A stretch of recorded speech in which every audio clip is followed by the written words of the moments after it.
Good day, everyone.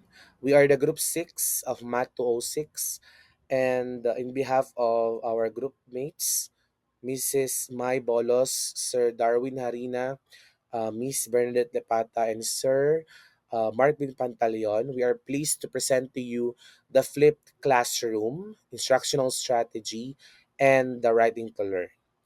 Allow me to present the lesson. So the flipped classroom is an instructional strategy and a type of blended learning that reverses the traditional teaching sequence. In here, the students first engage with new material before class, and in class time is used for exercises, discussions, and deeper learning activities rather than just lecture. Yung teachers is nagbibigay po siya ng mga paunang babasahin or panonoorin. Para pagpasok ng mga bata sa classroom is mayroon na silang prior knowledge.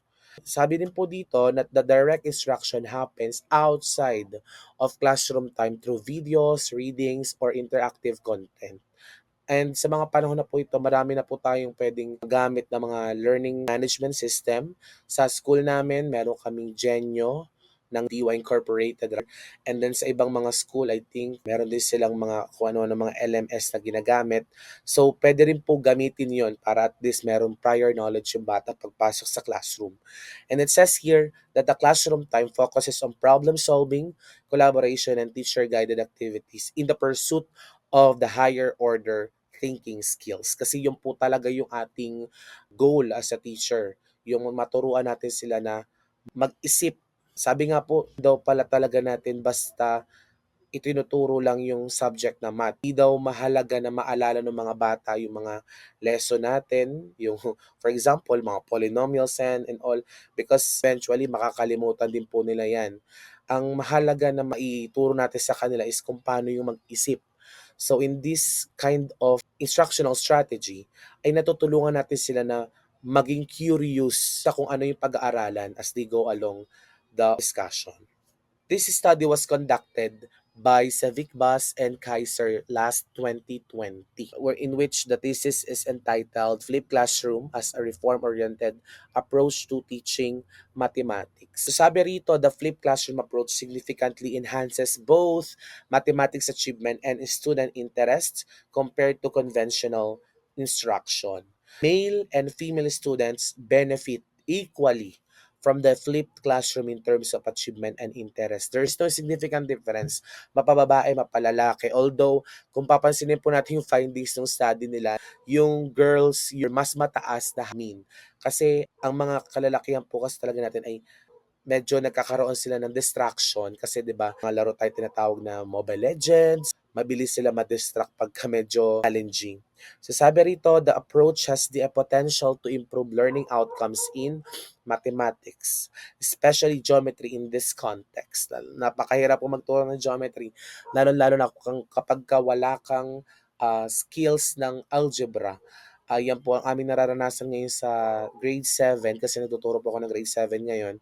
And napakahirap po talaga magturo ng geometry kapag wala silang skills ng algebra kasi paano nila hahanapin yung specific na side or measurement ng isang side kung hindi sila mag-algebra. Pwede naman tansya-tansya kaso medyo mahihirapan sila magtansya-tansya kung wala silang algebra. And the teacher should consider it to strengthen student performance and engagement.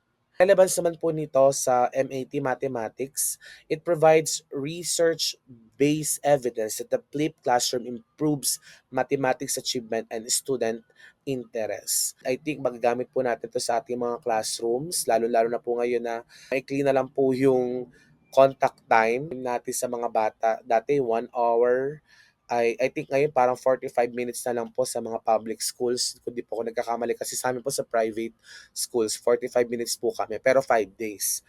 Although 45 minutes and 5 times 5 days po ay napakaikli pa din po nun para sa pagdi-discuss ng lahat ng mga lesson. The purpose of the flipped classroom, we have the increased active learning. It is freed from lecturing, but the teachers can guide students in applying concepts. Promote student engagement. The student participate more actively during class time kasi nga alam na nila, 'di ba? Meron na silang prior knowledge. So kapag kami prior knowledge sila, medyo ano sila, ganado sila, ay alam ko na yan, di ba? Pag nag-try sila ng mga exercises at hindi nila magets yung lesson, mas makikinig sila ngayon para at least magets nila yung lesson. Support differentiated learning so the students can learn at their own pace outside class and get personalized help during class activity. May mga bata tayo na hindi po sila auditory, meron pong visual lang, meron naman po na iba pang mga multiple intelligences, at least nasusupport natin sila kung ano man yung mga pangangailangan nila. Pwede tayo magbigay ng iba't ibang mga klaseng activities so that it will fit to their learning styles. Enhance motivation and self-directed learning by placing more responsibility on learners. This model aims to improve autonomy and interest. Improve achievement. Research has shown benefits in understanding and interest, particularly in mathematics. So, key steps in implementation. First, we have to prepare pre-class materials. It could be through videos, readings, or interactive content covering foundational concepts. Could also be embedded quizzes or guided questions to check understanding. Kahit nga isang question lang or short input, pwedeng doon ma-check na natin kung ano bang alam na tong bata na to. Or pagkatapos sila manood ng video, mag-send tayo ng link na ano ba yung inyong takeaways doon sa napanood yung video. Ano ba yung mga nakapukaw ng inyong mga damdamin. Communicate expectations, clarify the purpose of pre-class work and its role in in-class engagement. Design in-class activity, group problem solving, collaborative task, mathematics investigation and discussion. Yung teacher, nagiging facilitator na lang siya, di ba? Kasi pag ganyan, may alam na yung bata, minsan, sila na mismo nag-offer ng mga feedbacking and pagka kunyari may hindi alam itong isa, pwedeng yung itong isa is i-transfer na agad yung learning sa mga hindi nakakaalam. And in that way, mas naging healthy yung communication. Use technology thoughtfully. Tools like learning management system, as I stated earlier, Edpuzzle or quiz platform help track pre-class engagement. So, pwede rin to magamit, pwede rin to ma-record as written task. So, nagkaroon pa tayo ng record, di po ba? Assessment integration, continuous formative assessment during and after class to evaluate understanding. Napakahalaga po ng formative assessment. Huwag po natin siyang baliwalain. Kahit po sana i-record natin, huwag natin sasabihin sa bata na hindi recorded or hindi graded para at least require sila na magsagot ng formative assessment. Doon pa lang kasi na-check na natin kung natututo ba sila or hindi. Study conducted by Wolf and Giernat. This is about student perspectives on the flipped classroom concept in secondary math lesson. Let's proceed with the conclusion. The research shows that students have mixed perception of the flipped classroom in secondary mathematics, while aspects like learning at one's own pace and the use of digital tools were viewed positively. Many learners struggled with self-regulated learning, time management, and workload intensity. And it's very understandable naman po kasi hindi naman talaga lahat ay mabilis matuto sa panonood. Although, may mga student ako na pagkaturo ko sa kanila, nangihingi pa sila sa akin ng additional na video. So, it highlights the flipped classroom do not automatically produce the positive effects described in literature. Teacher support and careful design are essential. Of course, hindi naman po pwedeng iasa lang natin sa panonood ng video de pagpasok na sa classroom, quiz agad.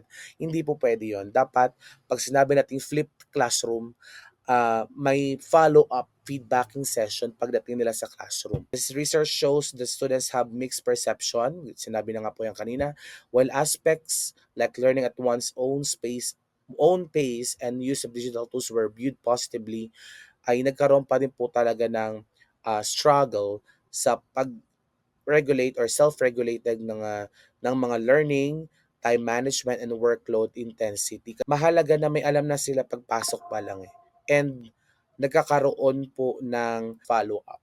And ito po yung mga advantage and disadvantages. Active student centered learning, more class time for problem solving, immediate feedbacking from teacher, self-paced learning, and better math understanding. While for the disadvantages, hindi naman po lahat may access sa technology, lalo na po sa public school.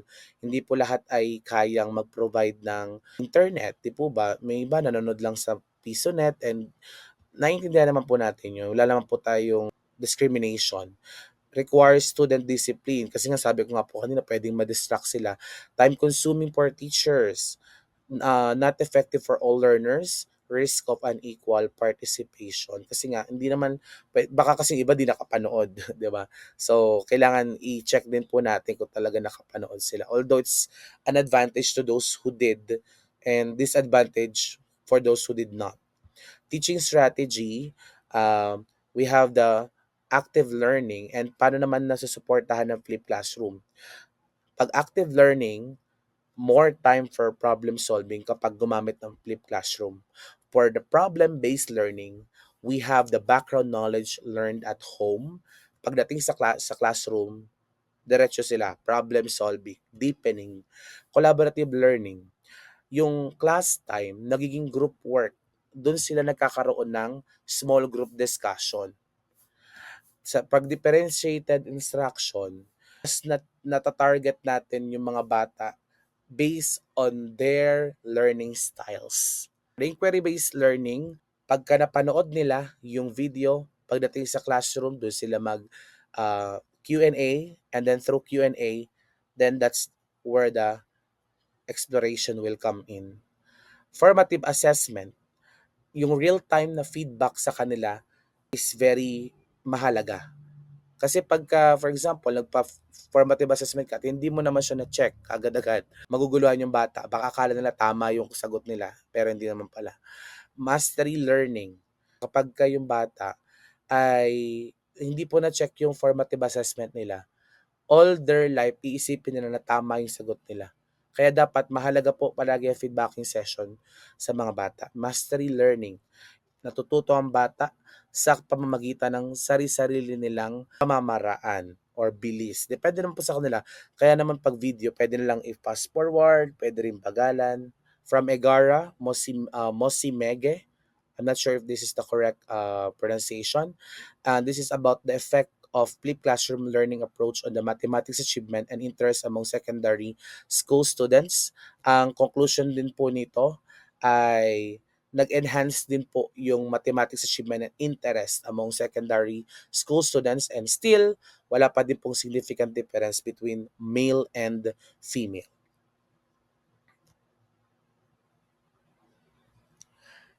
Relevance to MAT mathematics, it reinforces the importance of differentiated and learner-centered pedagogy core to MAT program. Another researches from Rehas and Tan, student academic performance and engagement in mathematics through flipped classroom in asynchronous learning environment. Sabi po dito sa conclusion, in asynchronous learning environment, effective po ang flip classroom in enhancing students' academic performance in mathematics. However, the flip approach did not significantly change student engagement levels compared to the traditional method. So same pa din daw po ang engagement ng mga bata. Walang pagbabago. Kung sila ay tahimik during classroom discussion noong hindi pa sila nag-flip classroom, ganun pa din po sila. Flip instruction is beneficial when students can access and interact with pre-class video lessons and tasks, especially during pandemic-related blended learning. So napakadami po talagang naapektuhan ng pandemic, even the learning. Kaya po maging cautious po tayo. This strategy is time-saving, promotes communication, and provides opportunities for scaffolding and mastery when technology and resources are available. Bago po natin to i-implement sa ating pong Anyway, I believe naman po na siguro bilang na lang po talaga yung mga yung mga walang cellphone, ano? Or kung wala naman po silang cellphone, pwede naman po sila siguro manghiram sa kanilang mga magulang. But again, wag po nating i-require. So, pwede po tayo mapag-group. Pwede naman po ang gawin natin doon, by twos ang panonood sa bahay. Ayan, or they can join their friends sa panonood. So that dun pa lang sa panonood nila ay magkaroon na agad sila ng small group discussion. I think that's it for the flipped classroom. I will now give the floor to our reporter of Writing to Learn, Mr. Mark Vin Pantaleon. Sir Mark Vin, take it away.